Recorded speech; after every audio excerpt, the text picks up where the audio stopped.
Everybody, how goes it? This is the Sports Counterpoints podcast. Today is February 18th, 2025. GB, Brian, and Coop. What's going on, guys? And we're back. What's up? Back at it, man. After football's done, we do got a little bit of football Say, content. Um, yeah, it's always football season around here, though. But I don't know if you see the little LA Raiders repping for Pops one time.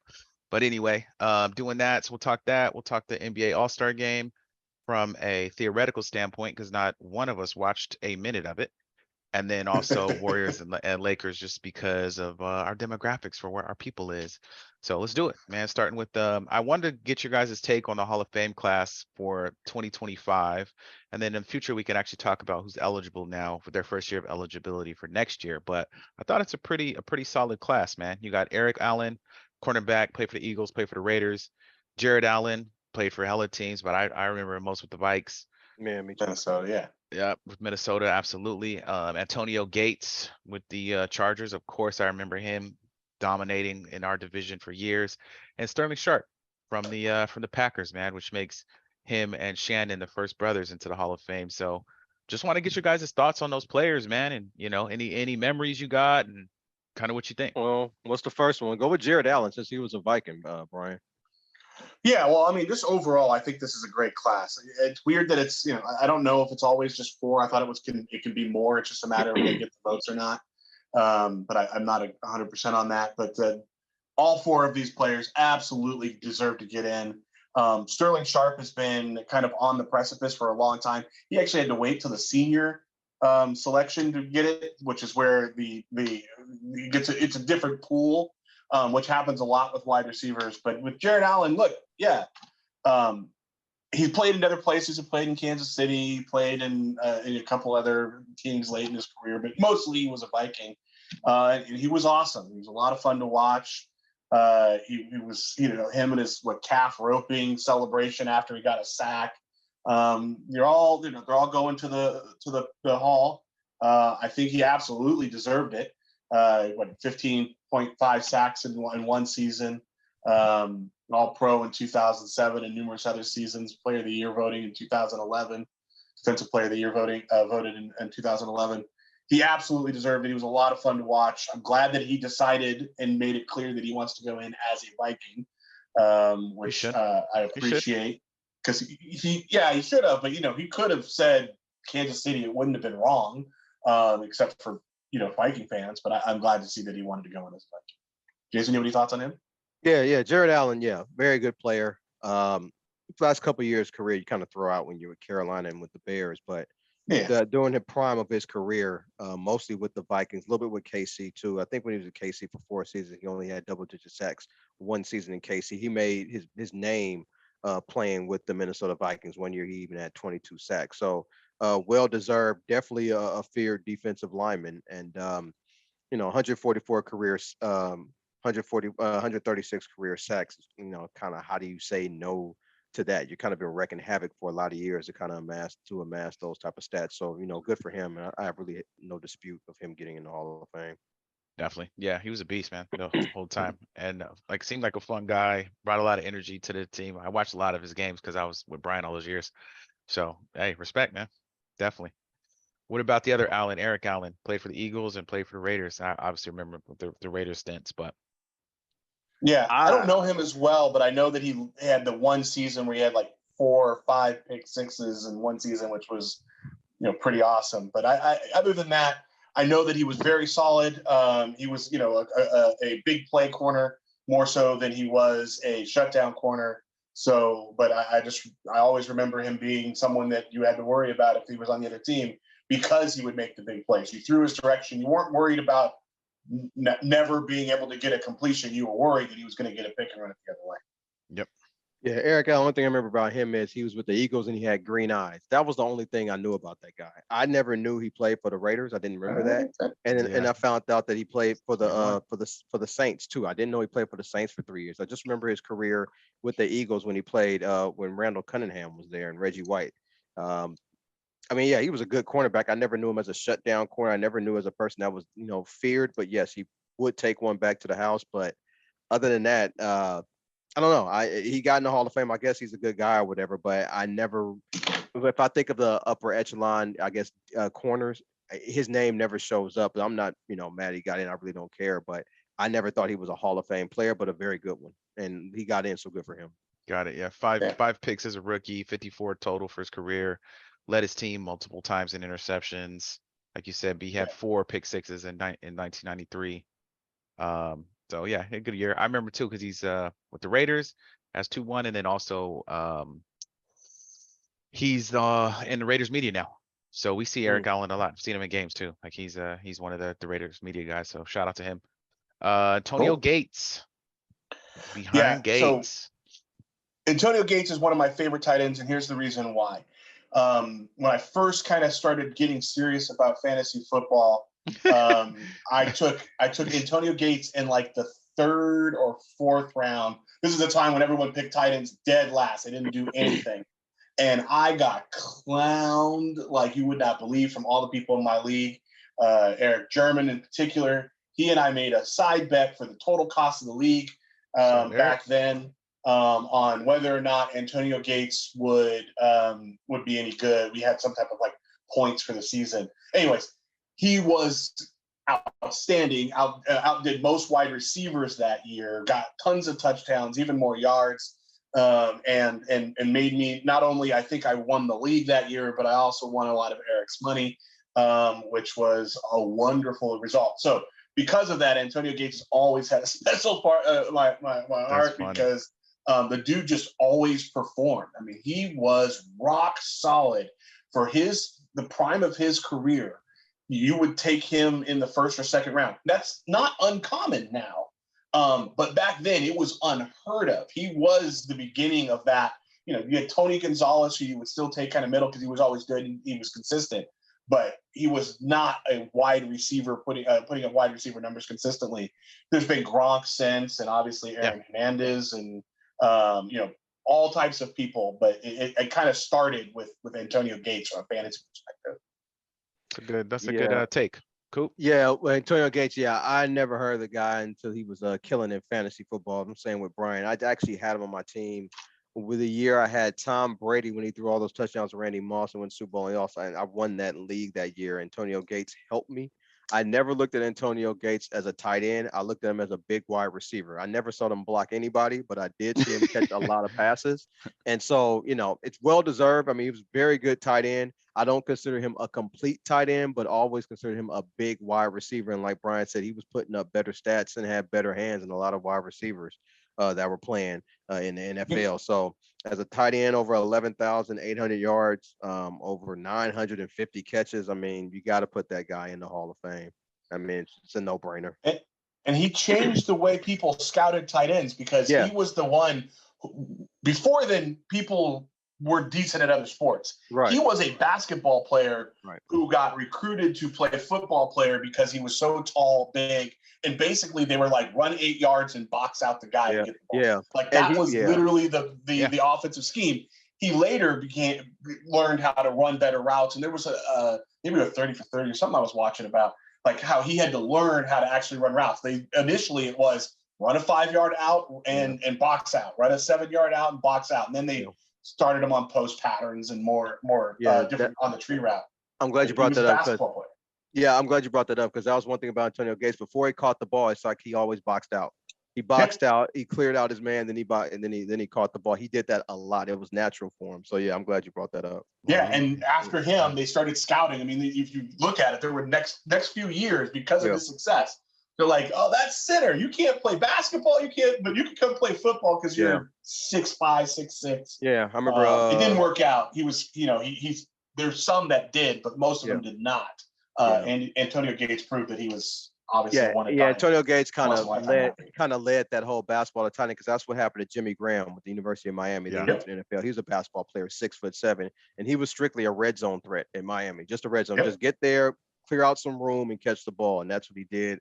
Had a few good years in NFL, but definitely not a Hall of Fame career like Antonio Gates. But Antonio Gates, like you said, Brian, was the one that kind of started that tall basketball player to tight end revolution because a lot of guys didn't make that transition. Yeah, I saw a lot of Antonio Gates in our division, so Bro, was a monster the whole time. He had Phillip Rivers too, who was throwing a rock and putting the Yeah. ball in the right place. So Antonio Gates was always a threat to score. You're talking about him not blocking when your running back's LT for most of those years. If you just kind of stand in someone's way, that's all he really needed. If he needed that. And I saw him destroy us for years too. So shout out to Yep. Antonio Gates, man. Hell of a player. And then Sterling Sharp, man, a little bit. Sterling Sharp was playing when I was Th- young. His career was cut short because of injury, but I don't remember him Yeah, as much playing with this Brett one Favre. surprised me. I'm a big Terrell Davis fan. I think Terrell Davis only played 6 seasons, but he just played some dominant Yeah, football. Terrell And Davis I was a guess the beast. committee probably looked at Sterling Sharp the same way because he only played in 7 seasons, had 1,000 yards receiving only 5 of those seasons. But those seasons that he was healthy and playing, I mean, he balled out, had 1,000 yards easily and double-digit touchdowns. It's pretty safe to say that if he stayed healthy, he would have continued on that path. Yeah. And that's Right. probably what the committee saw and put him in the Hall of Fame. But for that brief period of time, man, Sterling Sharp, I remember one year, man, he had like 120 some catches, I think, including the playoffs one year. And the next target that Brett Favre threw to on that team was like 36. I mean, Sterling Sharp was the guy that everybody knew he was throwing to, and he still got open and still made plays, still made things happen. So, good for Sterling Sharp being and also being, the two brothers that actually get into the Hall of Fame. Too bad his career got cut short, but I don't have a problem with him getting in the Hall of Fame. What about you, Brian? Yeah, well, remember this was a senior selection, right? So this was all the senior committee, the coaches and contributors that got to select this one. This wasn't standard reporters. It was actually players that kind of made this one happen. And this is the kind of stuff you see, right? People who were super respected by the players in the league get picked by the senior committee and the coaches. So, look, I only remember his last season clearly, and that's because what was that 1994, I think it was. Before he went out with the neck injury, he led was like one of the leaders in the league. It was like 18 touchdowns, and I mean just went nuts that season with Brett Favre throwing to him against my Vikings and others. So when you see someone who goes out literally leading the league in touchdowns but had an unfortunate neck injury, you absolutely know, right? Gale Sayers, kind of the same thing. Like he would have been incredible. Brian Piccolo would have been incredible if not for injuries. But anyways, I'm glad that he got in. I don't fault him for his team, and I'm sure there's a certain element of it that there's marketing where now you have Sterling and Shannon in the hall together, but it's not an undeserved reward. This isn't Bronny getting drafted because of LeBron. This is different. Strays. Duck. Well, one guy's, was actually productive when he was playing, and other Yeah, guys just, Yeah, but both yeah. of the both of boys' them are season ain't even. both of these guys deserve to be in the hall. Leave No, Bronny I'm talking alone, about man. Brian. I'm talking about I know. Bronny and Leave him Sterling alone, Sharp. Oh, man. I know what you meant. Yeah. Boys' first season, he didn't even have a chance. So looking at Sterling Sharp, looking at some of this stuff, led the league in single season receptions in 89, then 92, 93, NFL record for catches in 92 with 108. Then the next year had 112, 1,000 yard receiver 5 times, league leading 1,461 receiving yards and average yards 91 yards a game in 1992, most touchdowns in the league in 92 and 94. And he held 7 Packers regular seasons receiving records when he retired, and he only played that long. So he was beasting. Yeah, he Yeah. was killing it. 5 Pro Bowls, 3 all pro selections, balling. So a quick note for you guys and for anybody listening. The other finalists this year were Willie Anderson, Jari Evans, Torrey Holt, Luke Kuechly, Torrey Big Game Holt. Okay. All Eli right. Manning, Steve Smith Sr., Terrell Suggs, Fred Taylor, Adam Vinatieri, Reggie Wayne, Darren Woodson, and Marshall Yanda. And then Reggie Wayne. Okay. based on reaching the final 7 for this year, but they didn't make it, these guys will move to the finalists next year. Willie Anderson, Torrey Holt, Luke Kuechly, and Adam Vinatieri. So these guys are Yeah. automatic finalists for next year. Vinatieri's getting That'll in. need to get the vote. Yeah. Yeah, a lot of times they won't give them to a first year just because they don't want them to get that honor of being a first year, and so they just got to wait 2 or 3 for no other purposes other than these people want to be a pain in Well, the I mean, tuchus. typically the first ballot guys be lightweight deserving, though, I would say. It's gonna be your but they've made it a Brady's, it's distinction gonna be within a your distinction because like you said, like first ballot. Darren Woodson deserves, or Dory Holt deserves to be in, and so on and so forth. These are not things that anyone questions. It's just a matter of when they get in, not if they get in. The first ballot dudes be the Peyton Mannings, the Well, biggest of the biggest names. well, Terrell Owens should have been first ballot, but they made him wait. But which he is our had shame. that Because was he a was a jerk. personality thing. Yeah. But if he bases solely on football and statistics, he should have been in That was a first ballot. 100%. Yeah. Absolutely. So so that's cool. Just want to get your guys' thoughts on that. They do that out. They'll do the Hall of Fame end of the summer. So we got a long time till we see any of that. But so congrats to those guys, and let's keep it moving, man. Give me your All-Star game, man. Let's talk about it all. First of all, shout out to the Bay, which looked like it was fantastic. Looked like a great time. I thought the NBA did a fantastic job of representing the Bay. They do it the best to me. The NBA is always, I can't say always, but they really lean into like their market. So you get the hip hop representation. You had 40, you had Sweetie, you had Too Short, you had Raphael Sadiq, you had In Vogue. They did. You had empty seats. Go ahead. They did. Well, yeah, that's bro. I don't know if I looked at tickets just on some joke stuff when I was here. It was like 1,400 to get in the building. Yeah. There's no way. Mhm. But you had events in Oakland and San Francisco, which I heard Steph Curry was influential in doing. I actually attended the Morehouse versus Tuskegee game Saturday in Yeah. Oakland. I want to Coop, go a to lot that of fun, too. man. Howard, Hampton, Morgan State. You had Morehouse, you had Spelman, you had Tuskegee, of course, just Yeah. all representing. Felt like honestly it had that vibe of homecoming, of reunion. Just seeing all the people in there was great. It was also like Coop, if you remember. I mean, Howard could have been different because y'all football team was kind of known for something, but for us, we went to the game for halftime and to see where That everybody was was us going too. later, Right. and that's Right. how this was. Yeah, we left in the third quarter. Yeah, we didn't stay for the whole game. We stayed because Yeah. we shout out to my homegirl Savannah, sent us some tickets, so had some free seats to get in there. Morehouse lost by 13. They deserved to lose by more, but That's hella funny. it was fun. So that was cool to see that, and then just kind of how they represented the Bay to me. I think the NBA did a good job. As far as the actual events, I only saw the dunk contest. I didn't see Me too. 3-point. I didn't see any of the other stuff. For what you Man, guys saw, what'd you guys think? I saw that done. I just happened to get back home and just turned on the TV. I was scrolling through. It said TNT and All-Star Weekend. I just happened to see what was on there, and the dunk contest was starting. I was like, oh, okay, let me look. So the first dunk I see, I'm not really paying attention, but the first dunk I see, this guy got a 5.0, or I mean, I'm sorry, I'm thinking a hook. He got a car in the. I was like, they were near Oakland, but it wasn't quite. Right. Yeah, he had a car in the middle of the key. He takes the ball off 2 feet, grabs it from the man, cocks it back, and then dunks it back. So I'm like, okay, yeah, I think I can sit here and watch for a little bit. Mac McClung. His dunks were definitely 50s. He's a very good dunker. He's not really a good basketball player, but he's a very good dunker, which is why he's a career G Leaguer guy. But what I've noticed about it, Glenn and Brian, is that this guy, he has a lot of time to practice these dunks. I mean, it's a lot of creativity, and you could tell he's very comfortable doing these dunks. These aren't in-game dunks. These are dunks that crazy? He's been doing these since high school. I was gonna say, since high school. He went to Georgetown. He went to Georgetown after high school, right? And I'm a Georgetown fan, so I remember from there. But yeah, he has a lot of hops, a lot of creativity. Yeah. He's up there now. My top 3 favorite dunkers of all time with Dominique Wilkins, Vince Carter, and now him. That's an endorsement right there. This dude, man, he's crazy good. Yeah, I'm not saying he's a great basketball player, just a great dunker. Yeah. And then, like I said, last year he got signed on a 7-day contract in a G League so he could be eligible to play. Oh, they weren't going to let him in.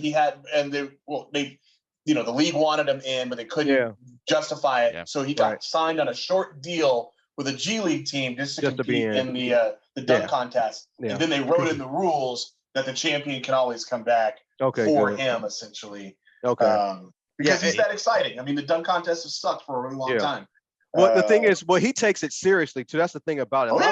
Some of these guys are just in it to try to, market themselves, whatever. This guy takes it seriously. It's a craft for him. You could tell he works on these dunks, the creativity, all the stuff he has, for his dunks or whatever. These aren't in-game dunks. You know what I'm saying? This is strictly for events like this. He's not nervous. He's in his element, and this is just what he does, man. But I don't know, Glenn, Brian, anything about it? So a couple things. One, I think I saw something that said, and no, don't quote me right because I don't have the stats behind it, but that he's made more in dunk contest earnings than career earnings as a basketball player. I believe that. Yeah. Oh, it makes sense to Secondarily, me. I want to get y'all, Brian, give your thoughts on McClung, but I want to get your thoughts on something after that too, that relates to the dunk contest. Oh no, I mean, I think like I do think he's going to become one of the best dunkers that we've ever had in the NBA for dunk contests because Yeah. end game is different. Vince Carter will always be number one because he could win the dunk By contest, far. and when Yeah. he ended Frederick Weiss's career with a dunk in Olympics. the Olympics. Yeah. He's my number one that's favorite something. dunker. Yeah. Yeah, Yeah. because Well, he could deserved. do it also in game and not even realize it. I mean, the story behind that one is incredible. Yeah. But anyways, a lot of respect for Mac McClung. I hope they keep letting him do it because the only reason anyone's paying attention to dunk contests anymore is because you have professional dunkers. And for those of you who don't know, there are professional dunk contests and leagues that have dunkers that are way better, not necessarily than Mac McClung, but the rest of the NBA dunkers. Because NBA basketball players play basketball.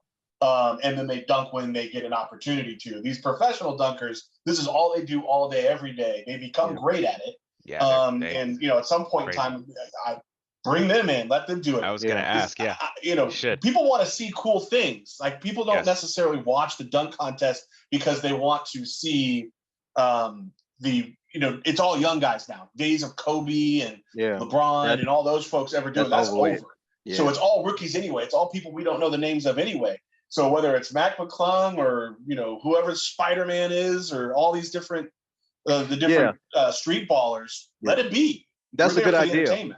Yeah, because I've seen, I forgot who it was. I was on Instagram or something. This guy has done every dunk that essentially won the dunk contest every year of the NBA. He's just a professional dunker. They got guys who can do 720s and all that type of stuff. Yeah. Have a competition and have the winner compete in the dunk contest with McClung and a couple other guys and see what happens. I mean, that'll bring absolutely take a dude off the street. Yes. Yeah, yes. The league guys are going to win, are going to lose. So it'd be interesting to see if they're okay with that. Yeah. I was going to ask you guys. I think one, that's a great idea. Two, I was thinking this thing, and I read this thing that's I've thought this for a while, that LeBron, and I'm a LeBron fan. You guys aren't, which is fine. But no, I am. Coop is. Yeah, I am. Brian's not so much, but that he is the one, because he was the first superstar who opted out of it, and since then it opened the way for like everyone before him that was a superstar did it. LeBron took it out. So how do you think that's affected the current state of the dunk contest? I honestly think it was Kobe. So Kobe did it when he was a rookie. Yeah. And the minute he became considered Kobe, like the guy, he was not just young guy Kobe Bryant, he stopped doing it. But yeah, look, he still did it though. There's nothing wrong with it. I mean, LeBron is not a great style dunker. No, the thing that made LeBron's dunks is because he's so powerful and big and he wasn't a great jumper. He's tall. He's not a Skywalker. He's just big and he could do it powerful. No one wants to see Wembanyama do dunks. Like that's not exciting. GB, it's all about if you have something to gain. I say a lot of these guys shouldn't dunk because they don't have anything to gain from it. Plus, these guys make so much money now, a ton of money. You're not gonna waste your time, on some damn dunk. I mean, what is that going to prove besides nothing? I mean, you have really nothing to gain. It used to be a marketing thing. Sorry. But the money. But it wasn't that much money involved. And so it was a small piece of the pie and people were trying to get it and it was worth something then. And like Brian said, I'm not trying to watch LeBron dunk. I mean, Dominique did power dunks, but he had a little bit of creativity in his. LeBron doesn't really have any creativity. It's just a basic, I've heard he has. He just does them in practice. But I've seen a few where he's thrown it off walls and caught it. But to your point, catch and do a 360 or catch and do a spin. Yeah. Yeah, the young guys, it wasn't a given that they would have multi-million-dollar shoe deals. Yes, they got shoe deals. You look at a lot of those. They got their shoe deals from Nike and whoever else because they won the dunk contest. Yeah. Now, I mean, it doesn't matter if you're the 12th or 15th or 25th draft pick. You're usually signed with at least a shoe deal if you're in the first round. If you're a first-round pick, so the money wasn't just the money you got from winning it, which was insignificant. It was, now you have an opportunity to sign a multi-million-dollar shoe deal. All these young folks have multi-million-dollar shoe deals, and they not going to renegotiate them because they, won in the rookie season. They win anything, and they're not superstars. So, anyways, it would be fun to see some other talent in there. I don't see anything wrong with the other folks doing it because there's really are not that many super exciting dunkers. Every once, remember when it was the kid from Aaron Gordon and Zach LaVine was pretty decent. Aaron Gordon. No, the dude from the the Lakers that they had to like sign a petition to get in. It was Shannon Brown. Shannon Brown. Yeah. And he tanked. This dude could jump through the roof, but he couldn't do anything fancy with it. And they would see him jump and dunk from far away. And he was like, now I'm gonna dunk from the free throw line again. You looked horrible. It was fun in game though. Yeah, it was awesome. Fun in game as a Laker fan. Fair. Okay. Anyways, what about 3-point or Joe? I mean, it don't sound like I didn't watch nothing, bro. I didn't see none of that. No, the only person I'll be commenting on a little bit later in one of the other segments. Me too. Excuse me. Me too. I got a hogwash on the All-Star segment as well. We might have the same one. I'm guessing we're going the same direction, but we'll see. Right. Anyways, so for those of you who don't follow these things, which I admittedly did not until it became necessary, the All-Star game format changed. And so instead of having one long basketball game, 48 minutes, where they didn't do anything, they did it tournament style, but they added a little bit of an extra twist. So the night before, when they had the Rising Star games, we had the freshmen versus the sophomore, and the sophomores. The team that won that played their way in to a 4-team tournament with three other teams, and it's actually the team by Chris Mullen that won the Rising Star game. But they let Candace Parker be the honorary captain on the second night, and so that team, which had Dalton Connect, which was kind of interesting given that he's kind of refusing to play right now for the Lakers. After the failed trade. But it was interesting. He was part of that team that won the Rising Star and ultimately made it into the 14 tournament. So anyways, the format was there's 4 teams, including the one Rising Star team. They each played each other, and then the winners played in the finals. Before we talk about the actual games, was there anything that we want to talk about as far as format? Do we like the format? I can't say if I do or don't, brother. To be I honest, wasn't gonna watch. I wouldn't watch no matter what format they was doing. The only thing that I will say is that, and I say this in spite of the last game kind of being a blowout, but the first 2 games were actually at least a little bit competitive. And again, you had too many people sitting out. LeBron sat out. AD sat out. AD and LeBron were on the same team again. But I don't know that there's anything that's particularly interesting about any of it. So it's unfortunate, but it is. Well, the only thing interesting to me is how they draft, because I want to know how Curry, Durant, Lillard, Harden, and Tatum, and Kyrie Irving and Jaylen Brown all got on the same team.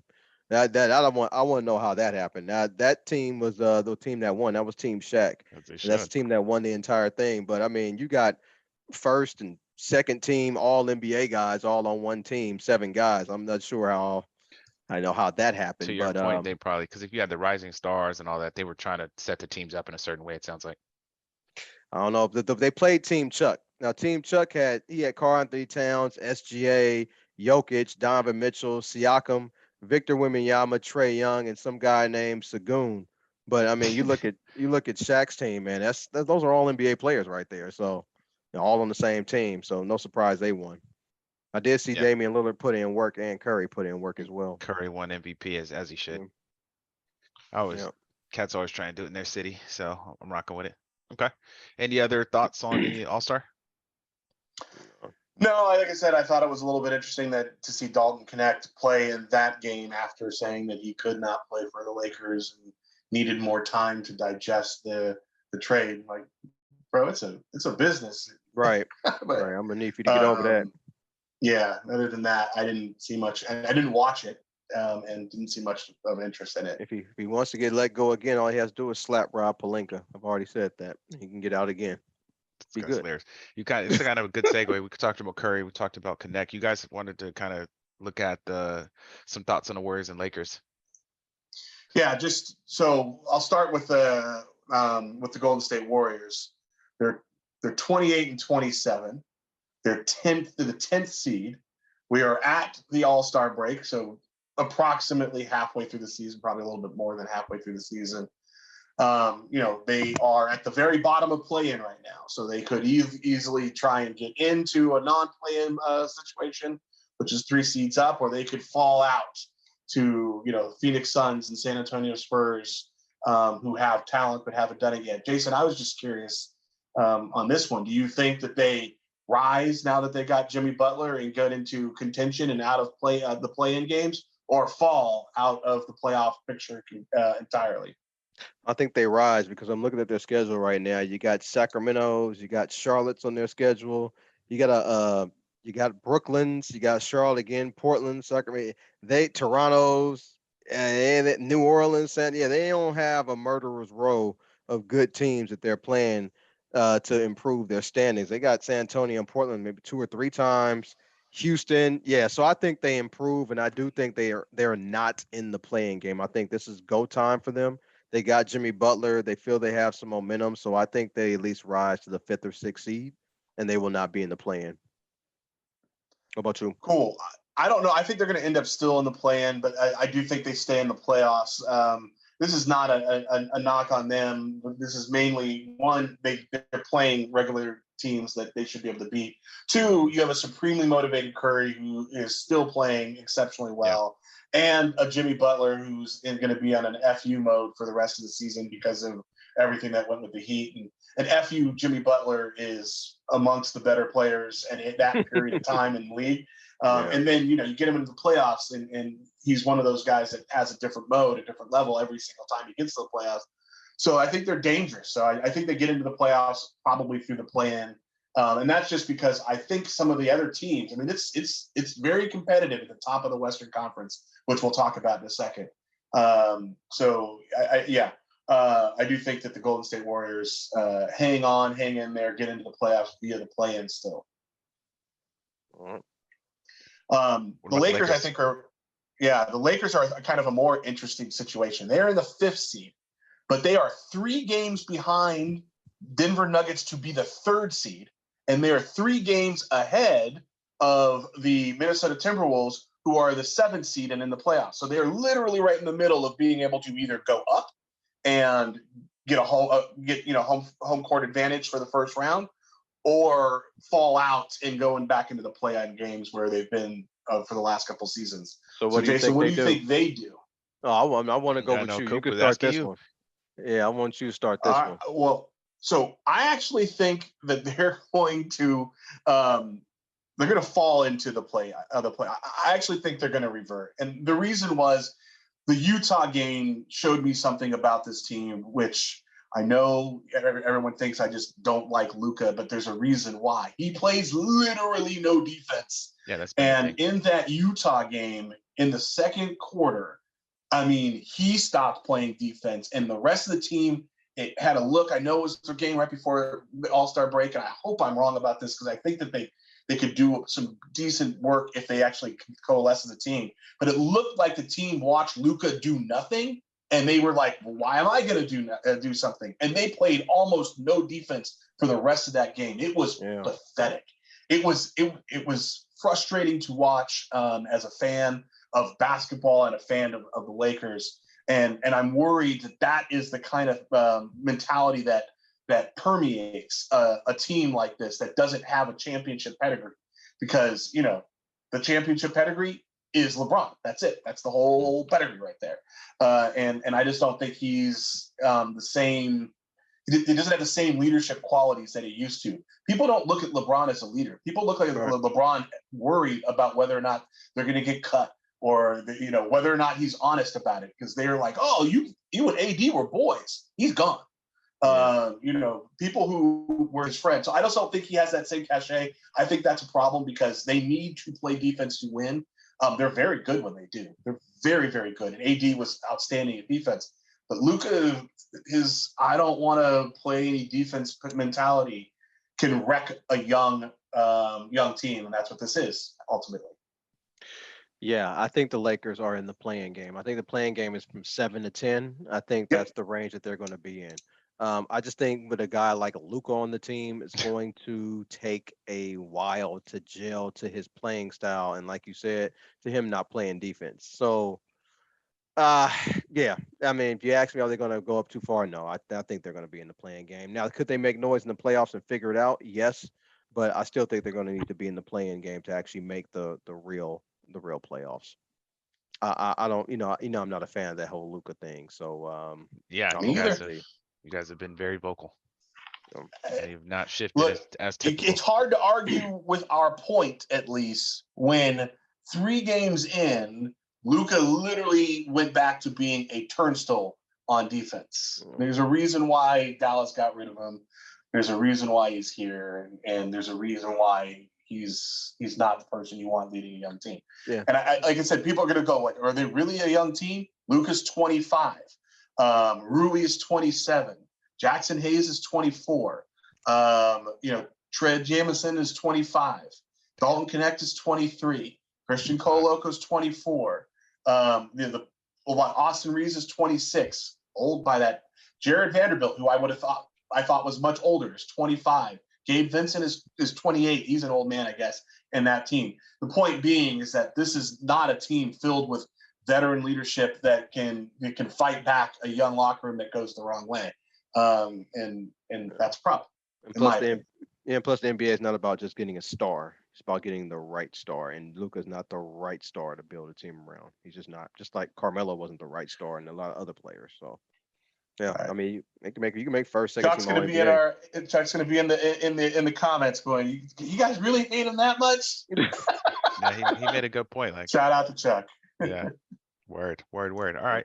So that's kind of our segments, man. Let's keep it moving. Give me what's to game ball. If you guys got one, that's Coop segment. Then we'll do hogwash and we'll do minute to win it. I'm giving game ball to Mac McClung. He entertained me. I haven't been entertained in a dunk contest in a while. I think I saw the one he did, I think 2 years ago. I think I missed last year, but I did miss last year. I didn't watch anything, but I was entertained, and then I turned the TV off right afterwards because I don't watch anything else NBA All Star. So I'm giving it to Matt McClung. Good for him. Creativity, dunks. He did his thing. So for him, he gets it. Mine goes to Rashawn Williams, Morehouse man, founder of Queensbridge Venture Partners, now also part owner of the Atlanta Falcons. Morehouse had their annual Candle in the Dark Gala, which is hobnobbing and fundraising, raised 6.8 million for the school, and he also is going to donate his next 4 years of salary back to Morehouse. So just cool to see cats give back to the campus, and don't ask me about how much I've given. B. Pass. Okay. I don't. Nothing I saw was all that interesting. Okay. All And right. Well, why don't then you start the hogwash the then? I might have to hogwash, back man. you up. I don't know what you're All gonna say, right. but I have ideas. Yeah, my hogwash. Chris Paul. Like Man, only Chris Paul could go into a damn All-Star event and try and cheat. Like what the actual? Come on, man! I It don't know what is happened. for fun. All right. So in the skills competition, it's a 2-man game, and you play with the partners. It was him and Wemby, and they decided that they would win the time portion of the contest because they would not try and take any of the shots. So they just took the ball out of the thing instead of shooting them, just kind of threw them off to the side. yeah. The crowd was booing them, and obviously they finished much faster than everybody else because they didn't actually shoot shots. And ultimately, they got disqualified. They got disqualified. How in the world do you get disqualified from a not a charity event, but like a fan fun event because you don't want to do what it was? Like, did he honestly think that the crowd was going to watch them and go, "Well, this is brilliant. He's not even going to shoot. He's going to be so much faster than everyone else. This is exactly what I want to see. I want to see star players not even shoot the ball. I want to see him throw the ball out of bounds instead." It was such a classless thing to do, and it's something that only Chris Paul could do because that dude, for as good as a basketball player as he is, and he is great. He does some trash stuff, and I told you I've had one in-person experience with him that was less than pleasant, but it was just such a only the chippy guy, the same guy that gets into it with refs and players and all that kind of stuff, goes in there and cheats on All-Star Weekend. Hogwash. Yeah, I got 2 Hogwash, but I'm a duplicate yours. I'll save mine for a minute to win it. But yeah, it's definitely to Chris Paul. I've seen the interview somebody sent to me where Wemby said it was his idea. That's bullshit. It was not his idea. It was Chris Paul's idea. He went along with it, and he's taking the fall for Chris Paul. Only Chris Paul would do something like this, to where you're in an exhibition event and you get disqualified for it. The guy, Glenn, came from the stands or wherever he came from, had the rule book out and had it right in front of them to read, you got to shoot the damn shots, man. You just can't be throwing them at the basket or throwing them out of bounds so you can win the time portion. It's all Chris Paul. But why did that have to happen? Anyways, right. I mean, yeah. So that I mean, to get thrown out of an exhibition event, that's hogwash. I'm sorry, you got disqualified from an exhibition. That's like in the time you were talking, I watched their whole event. Yeah, that's they got done fast. Yeah, I see that. Okay, I didn't even know that happened, but crazy. Yep. I don't. Oh, mine is actually I'm going a different way. Actually, I'm doing more Brian.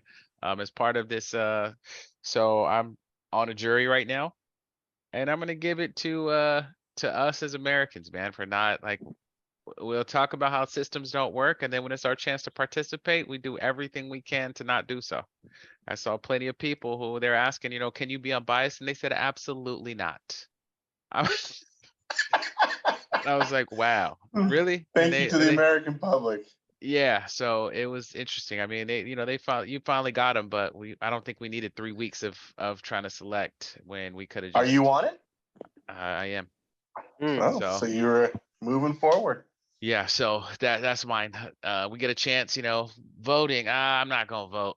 I'm not gonna participate, but I want to complain about it. But we want to complain, yeah, when you could do something. So that's my hogwash, and that goes to many of us. I'm putting myself in there too, but it was just funny.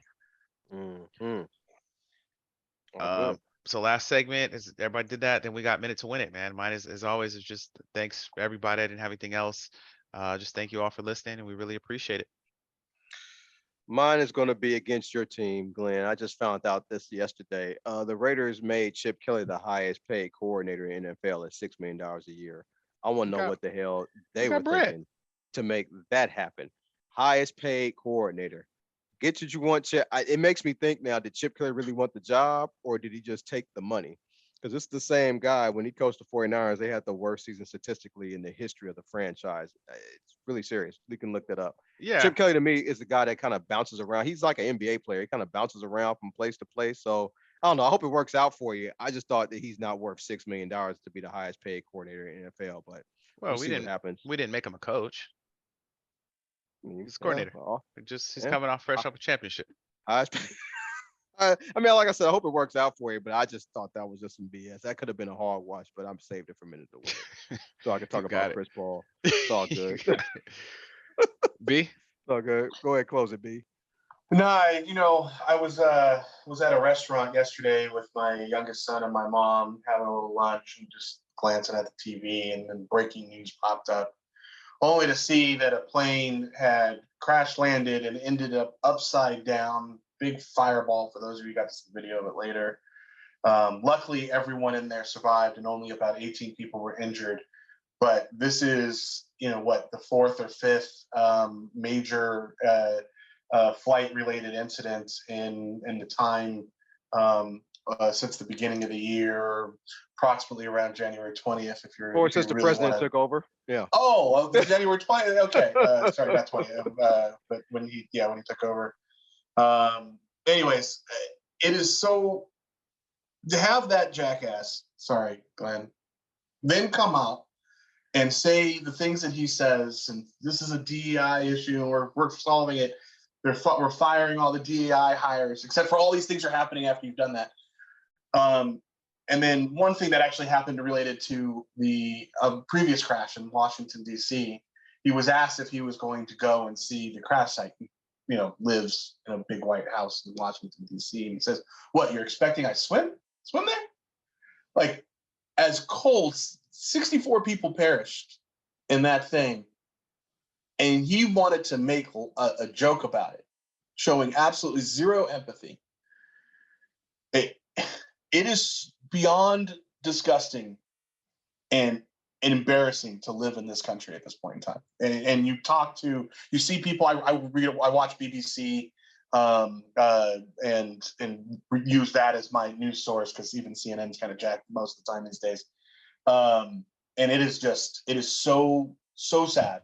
And then today, Crown Jewel, he said that all DEI programs in all public colleges and schools needs to be removed, or they will lose their federal funding. I don't know exactly yet the implications of that is for a place like the UC school system. I don't know if schools hopefully decide that they'll just eat into their endowment for 4 years and hope that sanity prevails and there is another election and he won't be part of it.